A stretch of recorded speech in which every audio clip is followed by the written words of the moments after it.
Gracias. Buenas tardes, bienvenidos a todos y cada uno. Es un placer nuevamente otro domingo saludarlos, y si vienes por primera vez, nos da mucho gusto conocerte y les invitamos a que se siembren en esta casa, si así Dios lo dispone en su corazón.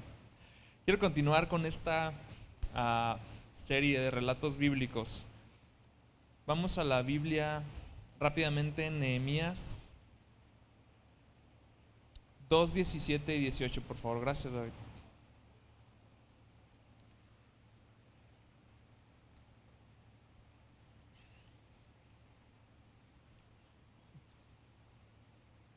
Este es Nehemías hablando y dice en el versículo 17: pero ahora les dije, ustedes saben muy bien las dificultades en que estamos.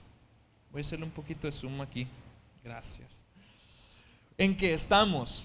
Jerusalén yace en ruinas y sus puertas fueron destruidas por fuego. Reconstruyamos la muralla de Jerusalén y pongamos fin a esta desgracia. Subráyale, pongamos fin a esta desgracia. Estoy en la versión NTV. Todo el mensaje así va a ser.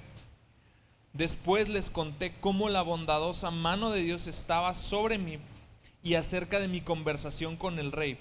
De inmediato contestaron: sí, reconstruyamos la muralla. Así que comenzaron la buena obra. Dios, gracias porque tú has comenzado la buena obra en nuestros corazones, y el estar aquí es prueba de ello. Y el estar aquí es prueba de que esa obra no ha terminado tampoco. Señor Jesús, provéenos de las herramientas que sean necesarias y guárdanos de todos los obstáculos que se presentan cuando queremos reconstruir nuestra vida, cuando queremos ser parte del ciclo restaurador que tú has inaugurado en cada uno de nosotros. Porque todos y cada uno aquí presentes queremos ser parte de la solución y no del problema. Anhelamos tiempos mejores. Anhelamos estar en una situación diferente quizás de la que hoy nos encontramos, Señor Jesús. Y nada de eso va a ocurrir si tú no diriges esta obra en nuestras vidas. En el nombre de Jesús. Amén. La verdad, esta serie me gusta mucho porque yo ñoñamente, pero sinceramente les digo, soy muy fan de la historia, porque me enseña mucho. La verdad, cuando leo un capítulo en la historia, aunque ni siquiera sea del país, lo tomo como una lección personal. Creo que la historia es para tomarse en serio. Dice una frase ya bastante trillada, que quien no conoce la historia está condenado a repetirla, y tiene toda la razón. Entonces, dentro de estos libros históricos de la Biblia, como lo fue Jueces, aprendemos con base en el ejemplo del pueblo de Israel este patrón de conducta y este ciclo destructivo, en donde el pueblo de Israel no terminaba por tomar posesión de la tierra prometida, no terminaba por disfrutar lo que había recibido de parte de Dios, por el solo hecho de que eran incapaces de comprometerse con Dios. Y eso generó un ciclo destructivo en su vida. Y ahora nos encontramos en otro libro histórico, Nehemías. Y Nehemías viene ya bastantes años después. Bastantes años en los que el pueblo de Israel probó las hieles amargas de su desobediencia. Y probó exactamente las consecuencias de lo que Dios les había dicho que iba a suceder. Era muy claro: si ustedes obedecen mis mandamientos, yo voy a estar con ustedes. Y se los dice desde el Deuteronomio, justo antes de entrar a la tierra prometida. Pero si ustedes me desobedecen, vendrán naciones enemigas y los van a hacer cautivos. Para ti, para mí, esta es una enseñanza muy ilustrativa en cuanto a que nuestra desobediencia de Dios no nos aparta del amor de Dios, pero sí nos entrega a nuestros enemigos. Es capaz de llevarnos justo a la antesala de los peores momentos de nuestra vida. Y así le sucede al pueblo de Israel. Y después de que la nación de Israel vive una guerra civil, después de que cada uno de los reinos que se formaron después de esta guerra civil, uno, el reino del norte, es destruido por completo. Y otro, el reino del sur, es llevado cautivo a Babilonia durante 70 años. Pues por experiencia ya les había quedado bien clara la lección. Sale muy caro desobedecer a Dios. Sale muy caro desobedecer a Dios. Pero en toda su misericordia, aún en medio de su cautividad, Dios les provee de la palabra y de la esperanza para recordarles que iban a regresar de esa cautividad. Y que los ciclos de pecado habían desencadenado una destrucción masiva sobre todo el pueblo, pero también Dios inauguraría un ciclo nuevo de redención en su época. Un ciclo nuevo, ¿por qué? Porque Él ya los había redimido de Egipto, de tierra de esclavitud, pero es tan común que esto suceda.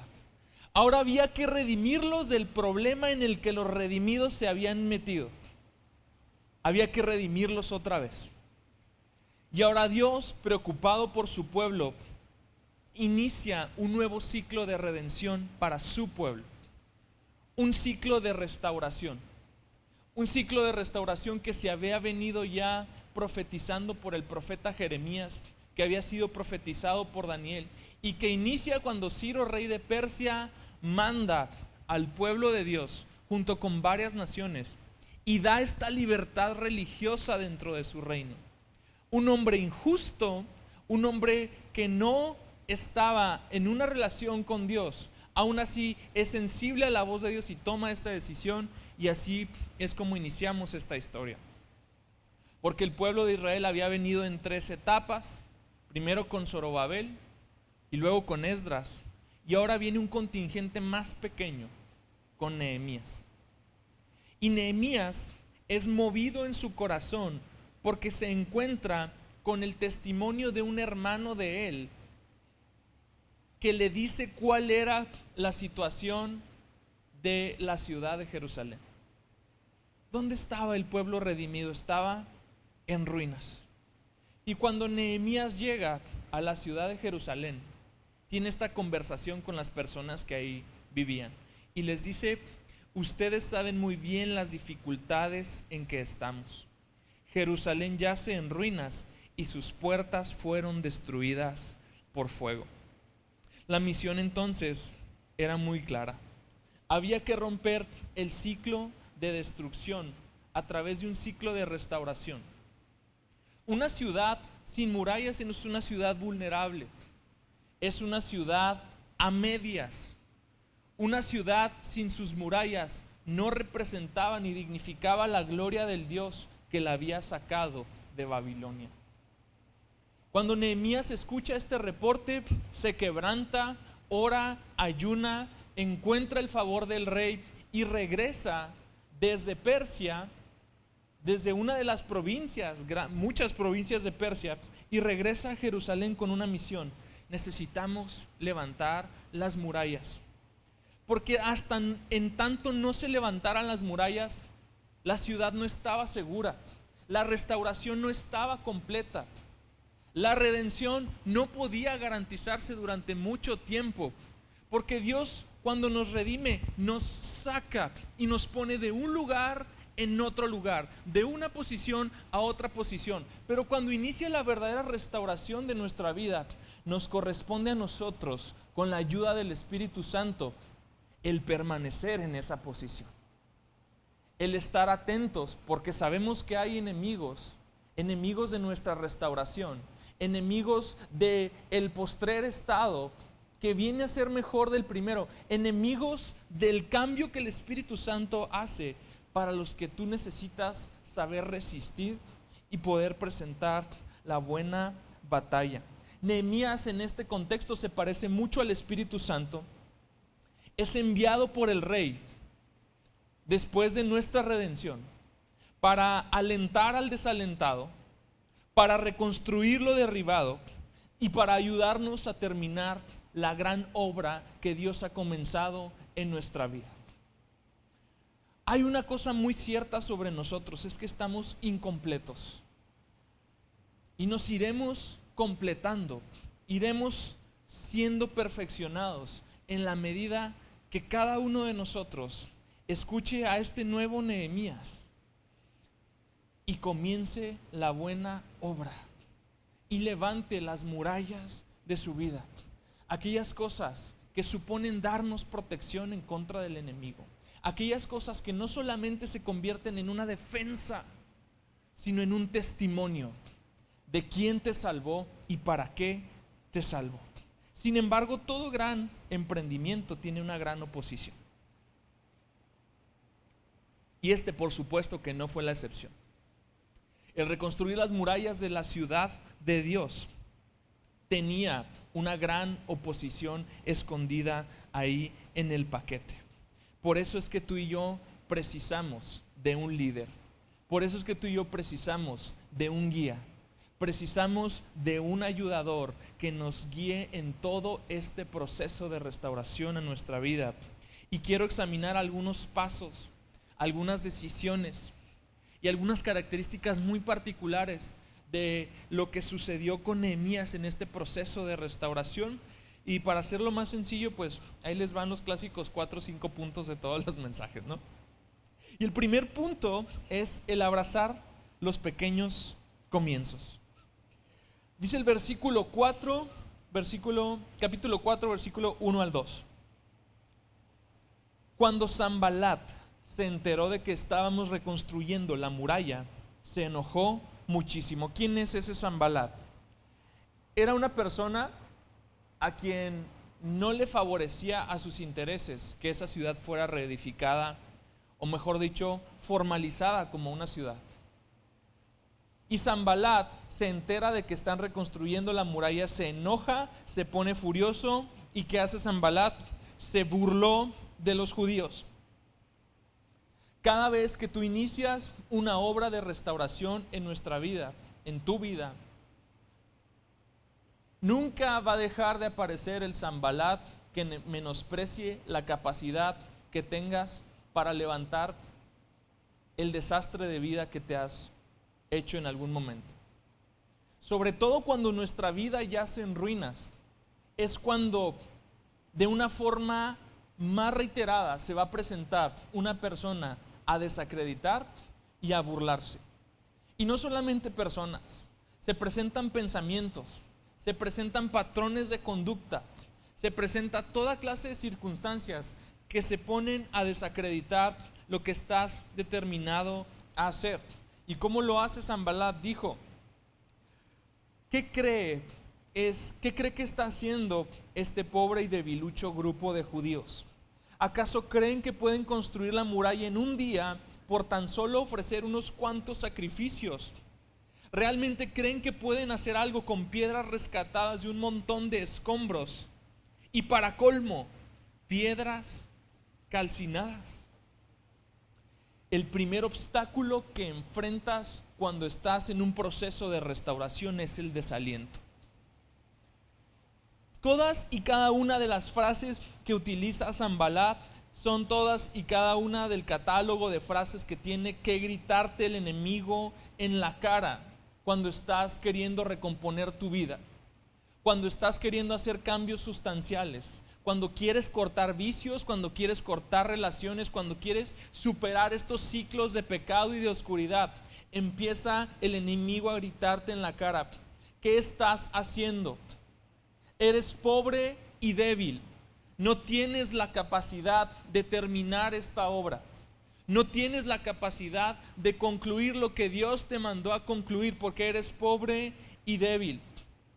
No puedes reconstruir tu vida por ir una y otra vez a la iglesia. ¿Crees que por ponerte a servir? ¿Crees que porque estás involucrado en un grupo? ¿Crees que porque ya estás muy santito y cantas y levantas las manos vas a poder recomponer el desastre de vida que tienes? Eso es lo que el enemigo grita en tu cara. Lo siguiente que hace Sanbalat es tener en poco o ridiculizar, es la palabra que buscaba, el material con el que se está levantando nuevamente la muralla. Piedras rescatadas de los escombros y para colmo, piedras calcinadas. Es aquí donde tú y yo necesitamos un mejor líder que Nehemías. Un líder que sea capaz de tomar precisamente una piedra rescatada de los escombros de la vida, una piedra que había estado abrazada por las llamas del infierno, convertirla en una piedra viva y situarla en su casa para su gloria.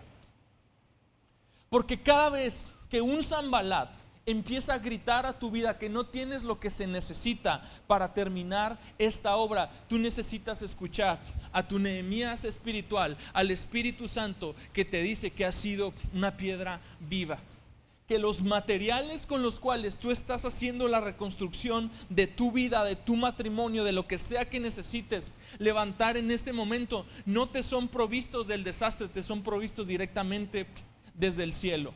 Porque juntamente con el querer viene el hacer.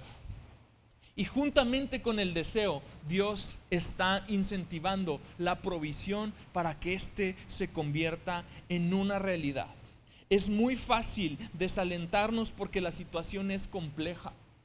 Es muy fácil desalentarnos por el qué pasará si fallo. Es muy fácil que exista un realismo pesimista que en lugar de permitirnos evaluar la situación y evaluar al Dios que tenemos, evaluemos únicamente nuestra incapacidad para lograr este desafío. Esta frase me gustó mucho. Dice: el éxito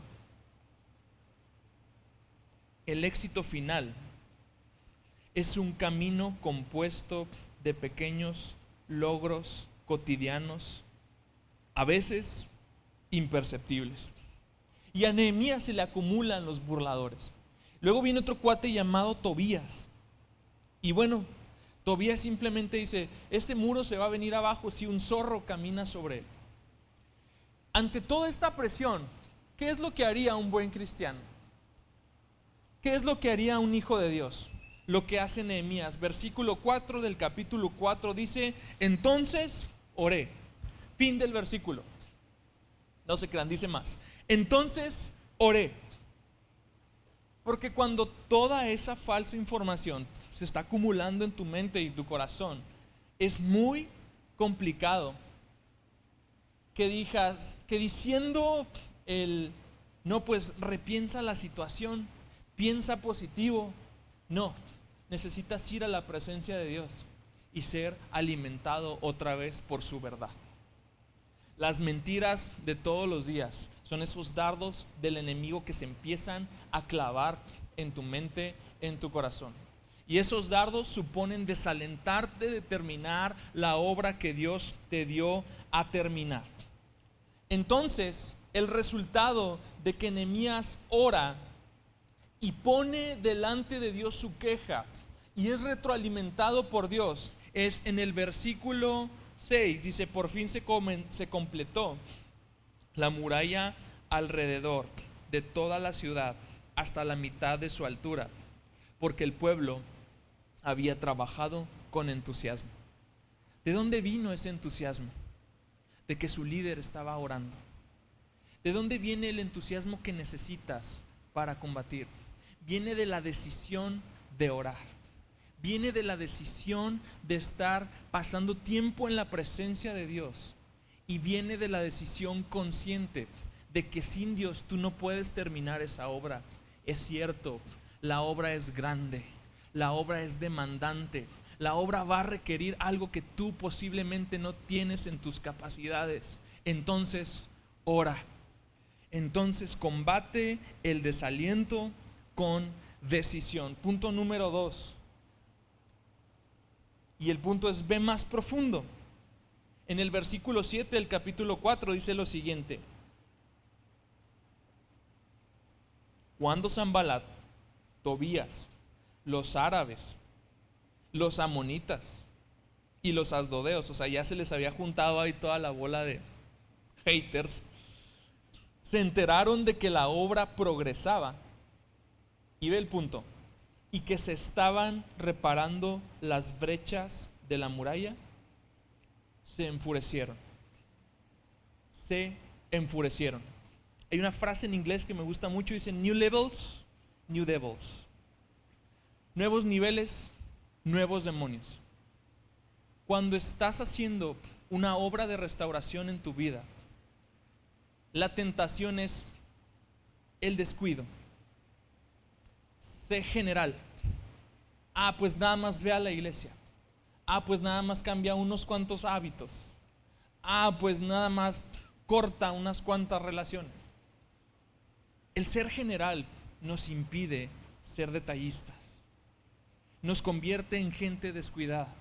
Y algo que se ocupa Nehemías, algo que un líder lleno del Espíritu Santo observa cuando está dirigiendo una obra tan hermosa, es que hay detalles que necesitan cuidarse. Y no era necesario solamente levantar la muralla para cumplir, era necesario levantar esa muralla y bien. Entonces lo que enfurece a los enemigos del pueblo judío es que estaban reparando las brechas de la muralla.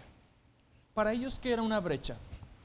Era una abertura en medio de la muralla. ¿Qué se requiere para que se abra una brecha?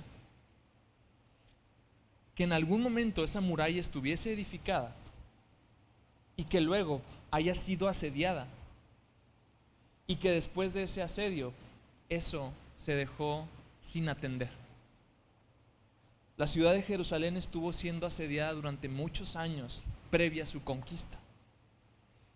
¿Y cómo empiezas una lucha de este tipo? Primero cortando los recursos, pero luego empiezas a abrir las murallas, a abrir brechas por donde puedan entrar tus soldados y tomar una ciudad amurallada. No se puede tomar una ciudad amurallada sin abrir una brecha. Por lo tanto, no se puede tomar por el enemigo tu vida sin antes no se ha abierto una puerta. Si no hay áreas que no has atendido, áreas que han permanecido mucho tiempo, pero en el momento que tú decides hacerte cargo de esas áreas, despiertan nuevas luchas. Para que tu enemigo se enoje contigo, pues es que estás haciendo las cosas bien, es que estás cerrando las brechas. Se me hace muy interesante que en el ámbito corporativo este término sigue siendo relevante: cerrar brechas.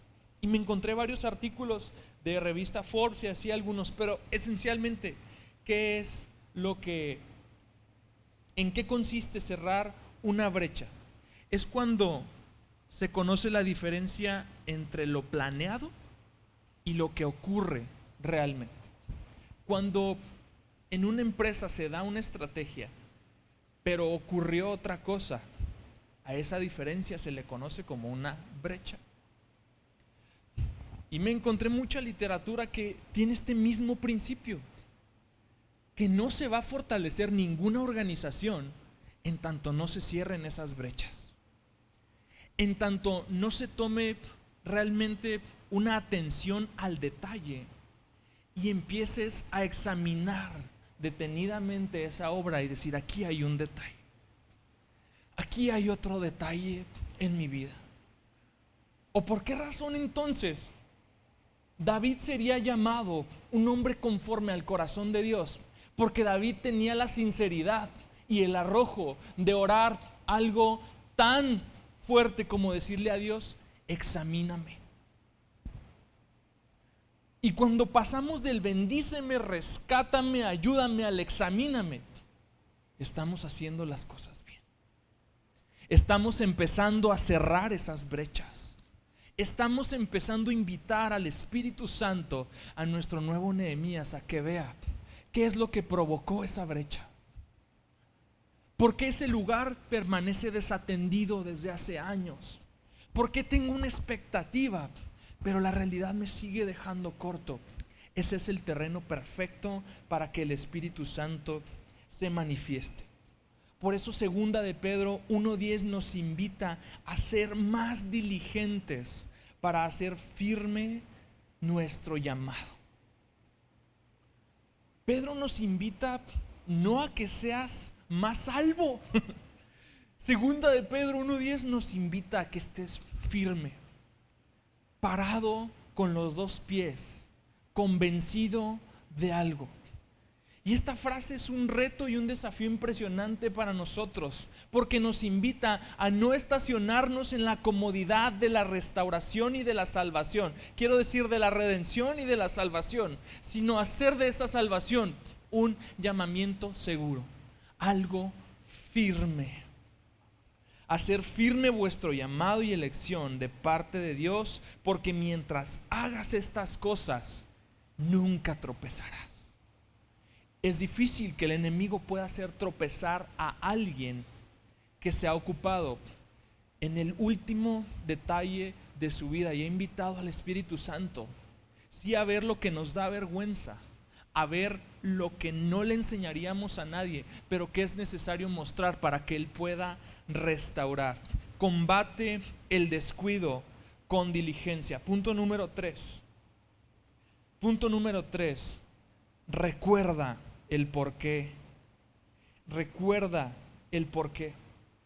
Es muy difícil aventurarse en algo y soportar en ello mucho tiempo cuando no tenemos una buena razón para hacerlo. Cuando no tenemos la convicción del por qué estamos parados donde estamos. Cuando Dios está iniciando una obra restauradora en tu vida, es muy posible que nos topemos con el enemigo de la dificultad. Porque no dejamos de ser carne y no dejamos de ser vulnerables y no dejamos de ser susceptibles a que en el momento que tú y yo nos percatamos de todo el trabajo que tiene que hacerse, de los sacrificios que tienen que hacerse, del precio que hay que pagar, en ese momento viene el cansancio. En ese momento viene el no voy a poder. Y justo eso le pasa a los judíos en esta obra. Capítulo 4, versículo 10. Tenías a un pueblo, versículo 8, que estaba trabajando con entusiasmo.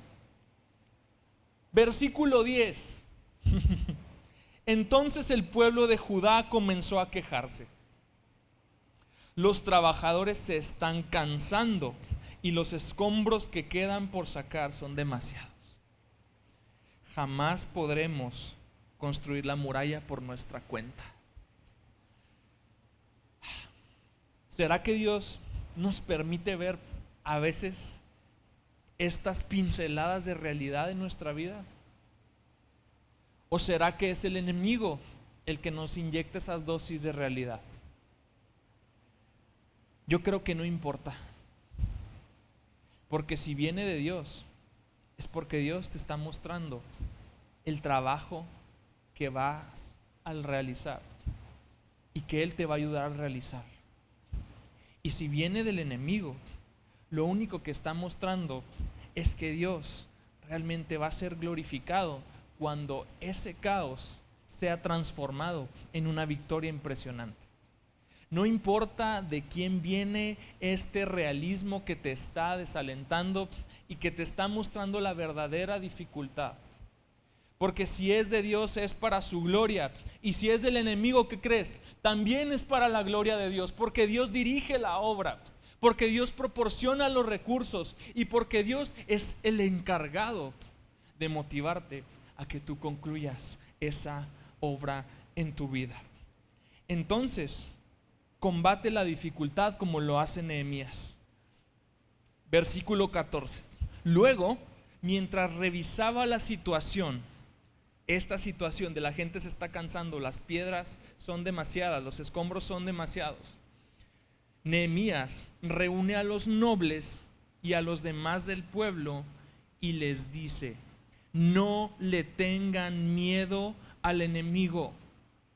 ¿Cuál es el argumento de Nehemías? Recuerden al Señor, quien es grande y glorioso.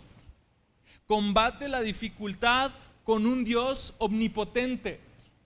Combate la dificultad con un Dios que es grande y glorioso. Y recuerda el por qué.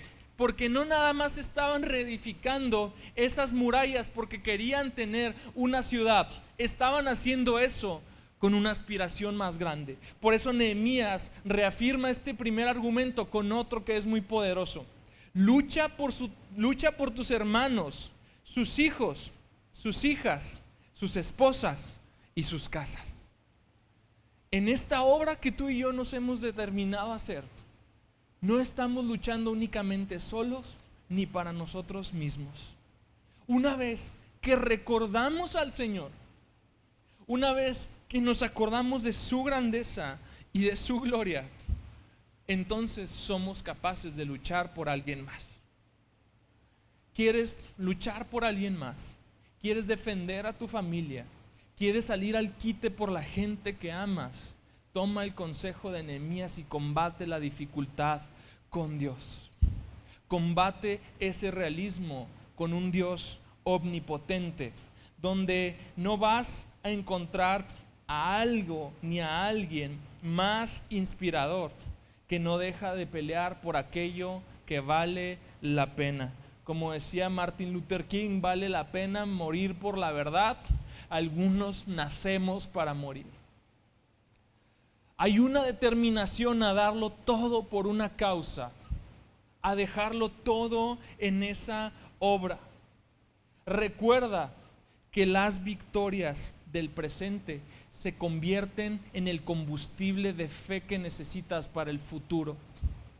Todos los retos que vayas asumiendo en el futuro los vas a pelear con la fe que te ha dado el matar este oso, el matar este león, el superar este pequeño desafío y otro. Todas y cada una de esas victorias van siendo incentivadas. Mejor dicho, toda la fe que necesitas en el futuro está siendo cultivada con las victorias del día de hoy. Punto número 4. Ignora el ruido. Cuando el enemigo no puede destruirte, no puede desanimarte, cuando el enemigo no puede burlarse ya más de ti, entonces va a distraerte. Y el capítulo 6 del libro de Nehemías me parece crucial en la consecución de esta obra. Es determinante.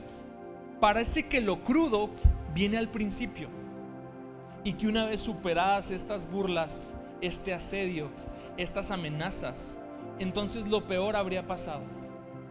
Pero ahora vienen unos detalles muy sutiles y viene el obstáculo de la distracción.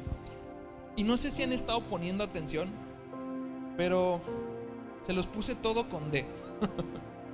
El primer enemigo es el desaliento, y combates desaliento con decisión.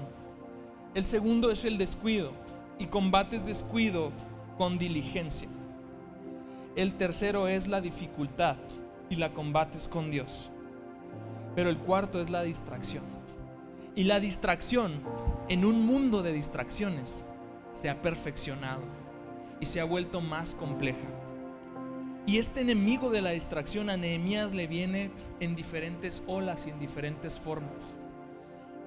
Y es muy interesante cómo cuando el enemigo no puede destruirte, entonces sí va a poder distraerte o va a intentar distraerte. Cuando la obra avanza, se habían ya restaurado hasta este momento las puertas, se había levantado la muralla a una buena altura, está todo avanzando bien y viene la distracción. Versículo 7, versículo 2 del capítulo 6. Así que Sanbalat, otra vez Sanbalat y Gesem enviaron un mensaje pidiéndome que me encontrara con ellos en una de las aldeas de la llanura de Ono. De pronto los enemigos quieren platicar, quieren negociar. La distracción más sutil en una buena obra es cuando el enemigo te hace creer que él mismo puede darte una tregua. Cuando el enemigo que te tenía una y otra y te fastidiaba y se burlaba de ti y te desalentaba, de pronto te dice que va a haber un tratado de paz. Huele a distracción. No huele a solución, huele a distracción. De pronto a estos cuates se les antoja tener una conversación allá a lo lejos, en una llanurita a las afueras de la ciudad. Y Nehemías combate la distracción. Dice: me di cuenta de que ellos tramaban hacerme daño, de modo que les respondí con el siguiente mensaje: estoy ocupado. ¿Cuántas veces le decimos estoy ocupado a nuestros hijos, a nuestra esposa? Le decimos estoy ocupado a todo mundo. Le decimos estoy ocupado a todos menos al diablo. Porque el diablo viene en forma del negocio estrella que por fin va a solucionar la crisis económica. La que, por cierto, quizás no se originó por falta de negocio, sino por falta de carácter. Cuando el enemigo viene en forma del príncipe azul, que no le habías pedido ya a Dios, pero que en algún momento, cuando te decidiste a comprometerte con Él y a dedicarle los años de tu soltería a Él, aparece el príncipe. Cuando vienen formas tan convincentes y tan persuasivas que dices, pues como que ya no. ¿Sabes por qué Nehemías necesitaba estar determinado? Porque solamente alguien quien conoce la dimensión del proyecto, la dimensión de la obra y la dirección que lleva, quien conoce realmente el corazón de Dios detrás de este proyecto de vida, es capaz de decirle al enemigo estoy ocupado. Porque todo aquello que se interpone entre tú y lo que Dios te mandó a hacer, para ellos estás ocupado. Alguien que está determinado a concluir no tiene tiempo de sentarse a negociar con sus enemigos. No tiene tiempo de sentarse a recortar las horas de trabajo. No tiene tiempo de bajar la intensidad. Estás ocupado. Y lo dice Nehemías: no estoy ocupado nada más, estoy ocupado en una gran tarea. Así que no puedo ir. ¿Por qué habría de dejar el trabajo para ir a encontrarme con ustedes? Lo que sea que el Espíritu Santo te esté poniendo en tu corazón restaurar a este momento es una gran tarea. Una que necesita todo de ti, toda tu atención, todo tu amor, toda tu determinación. Que de verdad propongas en tu corazón decir: esta es mi gran tarea. Y cualquier alternativa que me lleve a terminar rápido, antes de lo que Dios había dicho, a irme por el camino corto, es una alternativa que Dios no puso en mi corazón. Es una que no viene de Él. Por lo tanto, estoy ocupado. Hay tanto poder en el decir no. Mira, si aprendes a decir no, ahorras dinero. Si sabes decir no, hasta adelgazas. ¿Te sirvo más tortillas de harina, mijo? No, mamá. No, estoy ocupado en una gran tarea. No tengo tiempo. Y Nehemías combate la distracción con determinación. Pero viene otra distracción. Capítulo 6, versículo 6. Le envían un mensajito, un WhatsApp, y dice: circula un rumor entre las naciones vecinas, y Gesem me asegura que es cierto, que tú y los judíos piensan rebelarse. O sea, los judíos habían sido enviados, siendo ya una provincia persa, no un reino autónomo. Fueron enviados. Y ahora alguien le hace ruido a Nehemías diciéndole: tú lo que quieres es ser nuevamente un reino autónomo. Piensan rebelarse y que por eso reconstruyen la muralla. Según sus informes, tú te propones ser el rey. También informa que has nombrado profetas en Israel para que reclamen acerca de ti. Atención, hay rey en Judá. Puedes tener la seguridad de que este informe llegará a oídos del rey, de modo que sugiero que vengas a hablar conmigo del asunto. ¿Sabes cómo combate Nehemías la distracción? Con decisión. Versículos 9. Solo trataban de intimidarnos. Creían que podían desalentarnos y detener la obra. De modo que seguí con el trabajo, más decidido que nunca. Nehemías sabe que el rey es su amigo. Nehemías sabe que él, siendo copero del rey, es hombre de toda su confianza. Que el rey le dio cartas, le dio oficiales y le dio recursos para terminar esta obra. Los rumores del enemigo son solo eso, una distracción. ¿Y cómo combate Nehemías esta distracción? Más decidido que nunca. Nehemías ya sabe que todo el ruido que está experimentando a su alrededor es porque el enemigo está viendo el avance y está viendo el progreso. Entre más progreses en restaurar algo, más tentaciones se van desbloqueando. Es como los niveles de un juego de video, se pone más difícil. Pero a mayor dificultad, amado, mayor gracia de parte de Dios. A mayor dificultad, una mayor cercanía con Él, una mayor cercanía con el Rey impide que ningún mensajero falso de parte del enemigo pueda estorbar lo que vas a hacer hoy, más decidido que nunca. Versículo 10 del mismo capítulo 6. Y esta es la tercera fase de la distracción. Y se pone interesante. Más adelante, este es Nehemías hablando. Fui a visitar a Semaías, hijo de Delaía y nieto de, a estos nombres, Mehetabel, que estaba recluido en su casa. Me dijo: reunámonos dentro del templo de Dios y cerremos las puertas con cerrojos. Tus enemigos vienen a matarte esta noche. Aquí la distracción ya se convierte en intimidación, pero viene de una forma muy sutil. Este profeta es un profeta que le dice a Nehemías: escondámonos dentro del templo. Nehemías está siendo engañado por este profeta.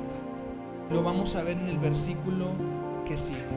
Reunámonos dentro del templo y cerremos las puertas con cerrojos. ¿A qué le estaba invitando este profeta? A que todo el pueblo que él había organizado por familias, que él se había encargado de alentar, que se había encargado de motivar, que se había encargado de demostrarles con todos que esta obra era posible, lo viera como un cobarde, que a la primera amenaza huye. Y no solamente iba a huir, se iba a refugiar en el templo. Este falso profeta estaba invitando a Nehemías a profanar el templo de Dios a través de refugiarse.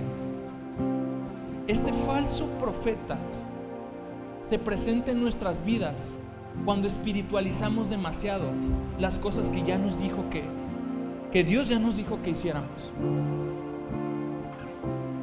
Cuando se sobreespiritualizan algunas cosas, nunca falta el hermanito, el hermano, el que nunca ora, pero un día se le prendió el wifi y Dios le dijo algo que no hace nada de sentido con lo que Dios te mandó a hacer. ¿Sabes? He visto tantos hermanos distraídos por un falso profeta que le dijo: no, es que Dios me está diciendo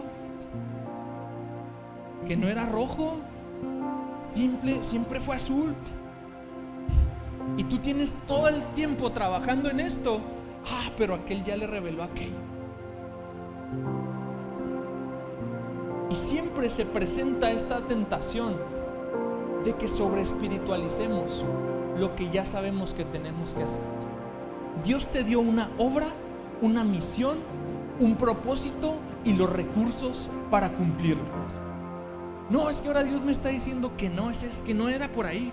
Qué caray, qué Dios tan indeciso tienes, qué Dios tan raro, ¿no? Te dice, es por ahí, y luego no terminas. Y luego, no, es que ya, creo que ya mejor Dios me está llamando a otra cosa. Otra vez, otra cosa. Es pura distracción, amado. No sobreespiritualices lo que Dios ya te dijo que hicieras. Hay una revelación que nos fue dada. Hay una verdad a la cual todos podemos acceder. Está en su palabra. Y bajo esa verdad, tal como lo dice Pedro, no lo digo yo, ninguna profecía se da como una revelación personal. Toda verdad, toda profecía tiene que pasar por este filtro. Y sí va a haber las voces que te den aliento, y va a haber las voces que te den dirección, y va a haber las voces que hablen la palabra de Dios en un momento en el que tú dices, esa la agarro en este momento y me la voy a estampar en el corazón porque lo necesitaba y gracias.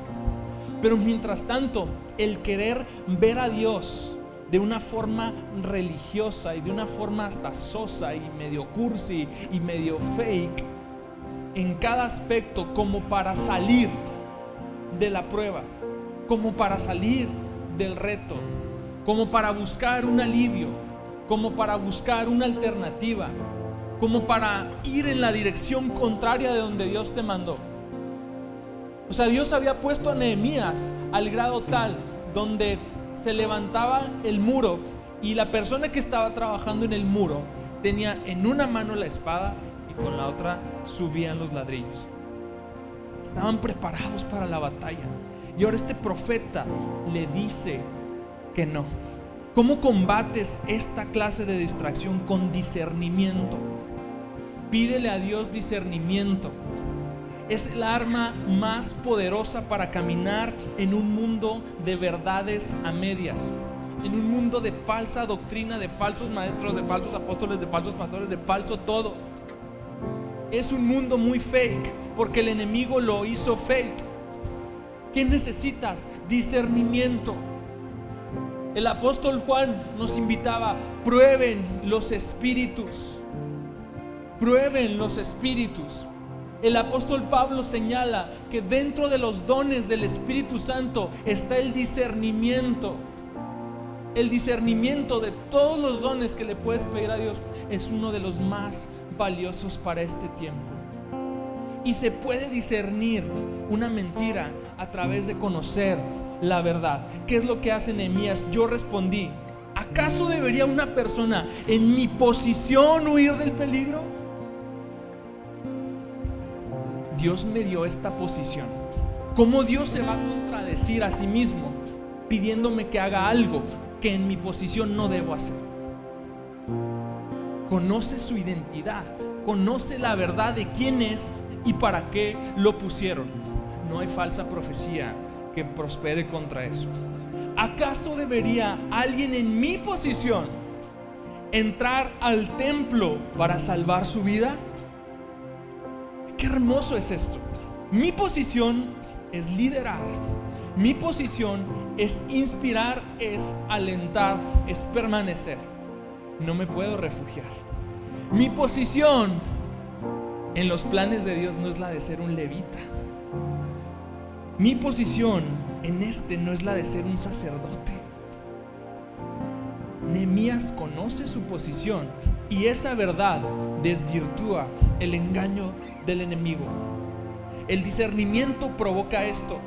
Me di cuenta de que Dios no le había hablado, sino que decía esa profecía contra mí, porque Tobías y Sanbalat lo habían contratado. Qué chido servicio, ¿no? Me contrato para dar falsa profecía. Ellos esperaban intimidarme y hacerme pecar. En última instancia, el discernimiento que nos viene de parte de Dios será aquel que nos muestre cómo es esa palabra, esa verdad respecto a nuestra vida de fe. Me lleva a pecar, me lleva a abandonar el propósito de Dios, me lleva a renunciar la posición que Dios me dio, la misión que Dios me dio. Entonces, bajo ese filtro de la verdad dada por Dios, la profecía falsa se cae. Ellos esperaban intimidarme y hacerme pecar. De esa forma podrían acusarme y desacreditarme. Nuevamente el mensaje es: combate esta distracción con discernimiento. Uno cree que cuando se pone a hacer la voluntad de Dios es el camino más largo. ¿Sabes? Siendo realista, a veces es más costoso. Es más costoso hacer la voluntad de Dios. Se paga un precio no en dinero, se paga un precio de la carne. El único que va a morir haciendo la voluntad de Dios es tu viejo hombre, es tu vieja naturaleza. Son los deseos pecaminosos que aún habitan en tu corazón. Lo único que se va a desgastar es la carne. Lo único que se va a desgastar es todo aquello que a Dios no le agrada ni le glorifica. Mientras tanto, cuando tú te decidas a hacer la obra y a continuar en la restauración de tu vida en todas las áreas y las dimensiones que Dios te demuestre, irónicamente puede que sea el camino más corto para ellos, porque este proyecto que era muy grande y que era imposible para un pueblo desalentado termina siendo concluido en tiempo récord. Nehemías 5:15, cuando se enteraron nuestros enemigos y las naciones vecinas se sintieron aterrorizados y humillados, se dieron cuenta de que esta obra se había hecho con la ayuda de nuestro Dios. Tiempo récord, 52 días para reconstruir la muralla de una ciudad. ¿Cuánto tiempo te va a tomar a ti reconstruir eso? Sabes, probablemente una vida. Pero hay proyectos que hoy por hoy necesitas poner las manos a la acción, manos a la obra. Proyectos que hoy por hoy te invitan a tener tu espada en una mano y estar levantando bloques con la otra. Hay proyectos que hoy por hoy necesitan y pueden resolverse en 52 días o menos. Porque la obra general de tu vida, Dios ha dicho: estoy seguro, dice Pablo, que Dios, quien comenzó la buena obra en ustedes, la continuará hasta que quede completamente terminada el día que Jesús vuelva. Hay una obra de santificación y de perfeccionamiento que la vas a ver concluida hasta el día que Él vuelva o hasta el día que Él te llame a su presencia. Pero mientras tanto, hay muchas cosas que tú y yo necesitamos hacer. Tú y yo necesitamos pararnos en diversas áreas de nuestra vida y ver cuáles son esas áreas que están arruinadas, cuáles son esas áreas que necesitan reedificarse, cuáles son esas brechas que permanecen ancestralmente en las murallas. Tú y yo necesitamos levantarnos con la fe y la inspiración que nos pueda proveer nuestro Nehemías espiritual y por fin hacer que nuestros enemigos, no en la carne, amado, en el espíritu, queden aterrorizados y humillados de ver lo que Dios ha hecho en tu vida. Lo que a tus enemigos los va a aterrorizar, a tus hermanos y a la gente que amas, es lo que más los va a inspirar. Es lo que más les va a demostrar que el Dios al que sigues es real, que no estás perdiendo el tiempo en un ritual religioso que te hace sentir bien. Es una obra que Él comenzó. Toda obra de restauración en tu vida es iniciada por Él, es iniciativa de Él. Y te tengo mejores noticias: Él patrocina y Él financia esta obra. Y lo único que tenemos que hacer es tomar autoridad, vencer el desaliento, vencer el descuido, vencer las distracciones y vencer cualquier otra cosa, aún sea la más difícil, para permitir que Dios nos regale este gran milagro en nuestra vida. Ponte de pie, yo sé que todos tenemos algo por qué orar en este momento.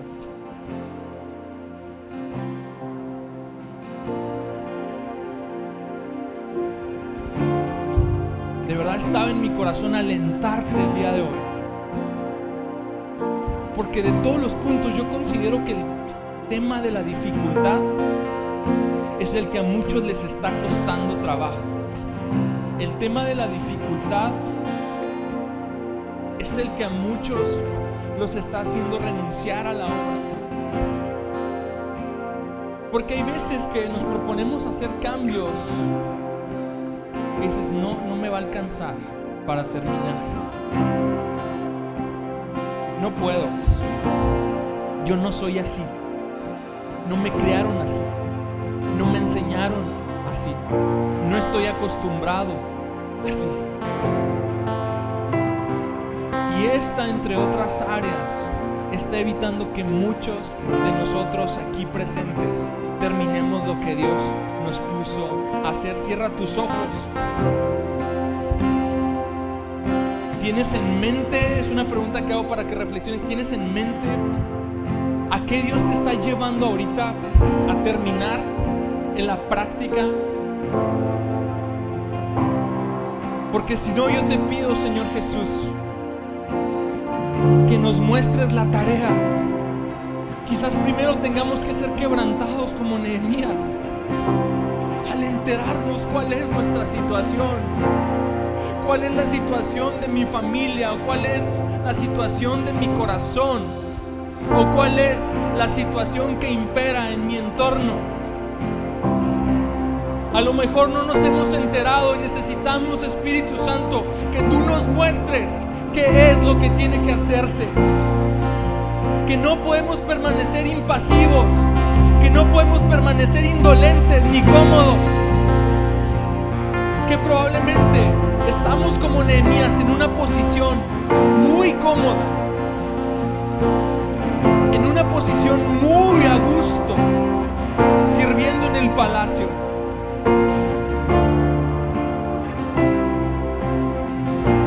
O que simplemente me he acomodado en algunas cosas y no he terminado lo que yo mismo había comenzado.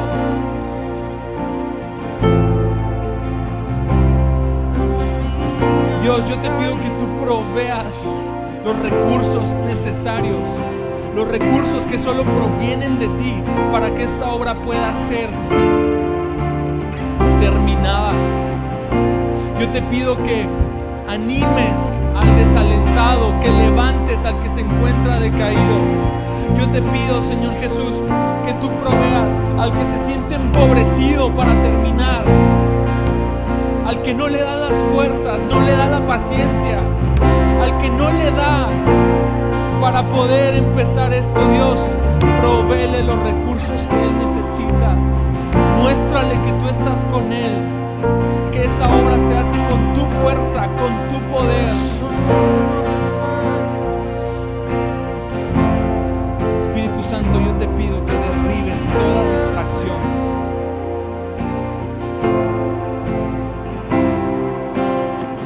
Todo aquello, Dios, que hoy engaña a tus hijos y no les deja continuar por el camino que tienen que continuar.